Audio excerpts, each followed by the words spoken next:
10th class पढ़े आम समस्त मिसिक प्रोजेक्ट करूँ राजश्री साहू मो अष्टम श्रेणी छात्री अटे मोर विज्ञान प्रोजेक्ट विषय वस्तु हूँ हाइड्रोपोनिक।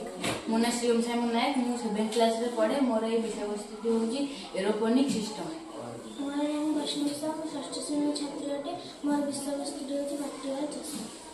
मो ना तेज प्रताप साहू मु नवम श्रेणी छात्र अटे मोर विषय वस्तु हूँ बटन फार्मिंग।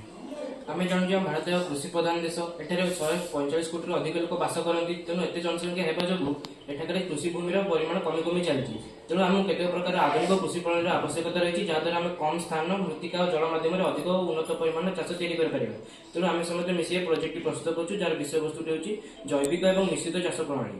ए प्रथम आम जाना चाहिए कि प्रोजेक्टर एम टी कौन कि लक्ष्य कौ लक्ष्य प्रोजेक्ट प्रस्तुत करें। यार प्रथम लक्ष्य हूँ आम किपरि भाव में कम स्थान मृत्तिका जल और खर्च माध्यम प्रोजेक्ट को प्रस्तुत कर विभिन्न प्रकार कृषक और आदिवासी विषय में सचेतन करने केत आदिवासी निज खाद्य निजे उत्पादन कर प्रोजेक्ट प्रथम विषय वस्तु हूँ हाइड्रोपोनिक फार्मिंग।